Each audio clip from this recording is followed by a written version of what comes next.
detik-detik Kiai Haji Said Akil Siraj memberikan pendapatnya kepada Kiai Haji Miftahul Akhyar, yang mana Kiai Haji Miftahul Akhyar pernah berbicara yang mana kalau nggak menghormati Habib Balawi semua sanad terputus, katanya, sanad ilmu.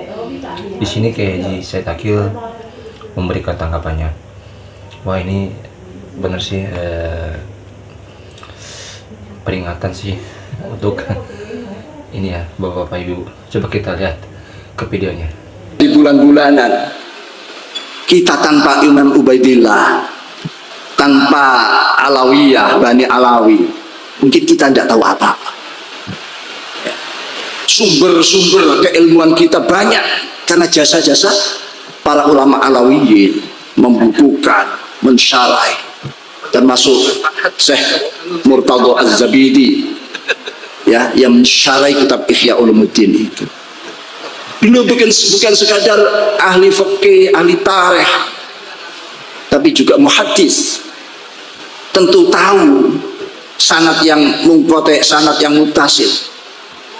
Bahkan kalau kita buka kitab-kitab tarikh, apakah itu Al-Ghurar ya, atau Aslul Bahr, kita temukan nama-nama itu. Nah, kalau ada yang ngotot, kira-kira ada apa di belakang ini? Yang berjasa besar mengisi ilmu pengetahuan itu, nih, jangan kaget. Yang pertama kali bikin ilmu nahu grammar, bukan orang Yaman. Tenang. Namanya Imam Amr bin Umbul atau Imam Sibaweh, orang Persia, orang Ajam. Yang pertama kali gawe ilmu balaghah, kesusastraan bahasa Arab, ma'ani, bayan, badi', itu sudah bahasa Arabnya bagus seperti Quran. Imam Amr bin Ubaid, bukan orang Yaman. Yang pertama kali dari ilmu tajwid, idhar, idgham, ikhfa, iqlab, qalqalah, madlazim, majaiz, maqdi'i, namanya Imam Abu Ubaid Qasim bin Salam, wafat tahun 224, bukan orang Arab. Yang sing gawe titik, titik siji ngisor, titik dua dhuwur, titik tiga dhuwur, titik tengah siji, hak non titik, namanya Abul Aswad Ad-Du'ali, bukan orang Arab. Tinggal harokat fathah, domah, kasroh, fathaten, domaten, kasroten, tasdid, sukun, bukan orang Yaman. Namanya Imam Khalil bin Ahmad Al-Farahidi, orang Farhad. Dari mana? Afghanistan, bukan Yaman. Sing gawe ilmu usulul fiqh, piye caranya memahami Quran hadis, Imam Syafi'i. Abu Abdullah Muhammad bin Idris bin Uthman bin Abbas bin Syafi' bin Ubaid bin Abdul Aziz bin Abdul Muttalib, bukan orang Yaman, orang Gaza Palestina. Saya kira di gempur nang Israel, Imam Syafi'i. Abu Hanifah mazhab Hanafi, bukan orang Yaman. Ahmad bin Hambal, bukan orang Yaman. Imam Malik dan seterusnya. Orang Yaman ada, orang Yaman sing mensyarahi Ihya Ulumuddin, Ittihad Sadah, itu orang Yaman tuh, orang Yaman. Tapi kebanyakan ulama bukan orang Yaman. Imam Ghazali, ahli fiqh, ahli ilmu kalam, teologi, ahli filsafat, tasawuf, sufi besar, tokoh sufi besar. Al-Ghazali karangannya Al-Wajiz, Al-Wasit, Al-Basit, Al-Iqtisad, Al-Jami' Awam, Al-Arba'in, Al-Mankhul, Al-Qiyas, Al-Mustasfa, Maqasid Falasifah, Tahafutul Falasifah, Minhajul Abidin, Adabud Dunya Waddin, puncaknya Ihya Ulumuddin, bukan orang Yaman, orang kota Kus, provinsi Khorasan. Orang berziarah tinggalin untuk kuburannya ke Khorasan, Iran. Masya Allah. Ya, coba lagi, masuk boleh saya takon. Jadi rata-rata ulama itu orang ajam. Ya ada yang bukan ajam sedikit, ada. Rata-rata orang ajam.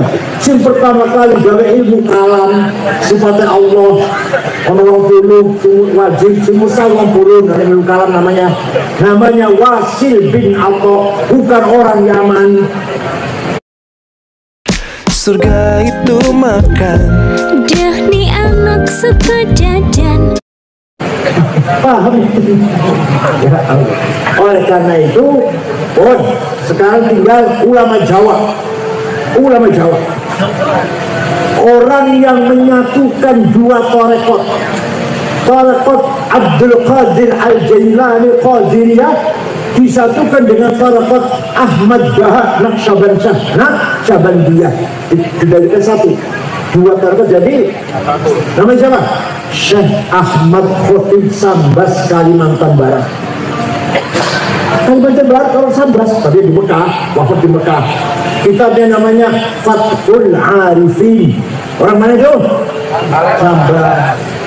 Orang yang telaten ngajari fikih, Safinah, Sarah Sulam, Izan Daroli, Yahya Zain, Tafsir Munir, Syekh atau Kiai Muhammad Nawawi bin Umar Al-Bantani, kakeknya Ki Ma'ruf Amin, kakeknya Wapres. Orang mana itu? Ada Syekh Mahfud Termas. Sekat ke Mekah, pulang ngarang kitab namanya Manhaj Dawin Nazar, ilmu mustalah hadis. Sampai sekarang kitabnya dipakai di Al-Azhar Mesir, menjadi kitab pokok di Al-Azhar Mesir. Bukan orang Yaman. Orang mana?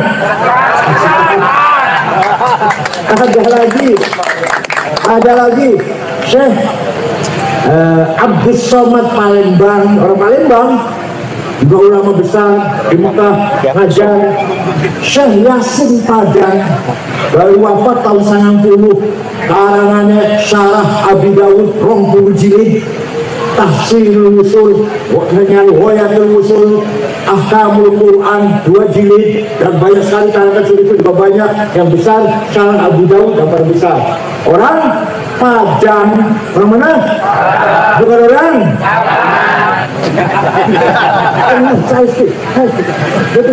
saya memilih tanggung jawab. Singarang ilmu mustalah hadis, metode menseleksi hadis, ini sahih, ini hasan, ini dhaif. Sahih syaratnya papat, antara guru dan murid ketemu, gurunya apalan, orang tahu lali. Nomor 3 gurunya kelakuannya lempeng, orang tahu nyolong sendal di masjid. Nomor kawan adil, baru sahih. Kurang 1 hasan, kurang 2 dhaif, maktu, muqati, mursal, mu'allal. Yang pertama kali ngarang metode ini namanya Syihabuddin Romahul Muzi, bukan orang Romahul Muzi. Yang punya tafsir 32 jilid namanya tafsir Al-Nafatihul Ghaib. Saya baca setiap malam Jumat dan malam Senin di YouTube, ada di YouTube tuh. Saya baca itu tafsir paling angel. Namanya Muhammad bin Umar Fakhrul Razi dari kota Roy. Razi itu Roy, kota Roy. Di Tahran kan, di Iran. Bukan orang? Yang pertama kali dari tafsir sempurna. Sahabat Ibnu Abbas damel tafsir tapi bukan sempurna, hanya 2 jilid. Yang pertama kali ulama damel tafsir sempurna 10 jilid. Imam Ja'far Ibnu Jarir At-Tabari, orang Tabaristani. Orang aku cerita itu entah waktunya.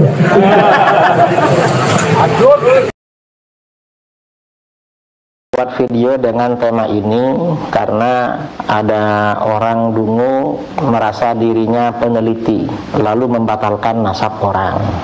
Nah, kira-kira bisa nggak batal dengan ulah penelitian si dungu itu?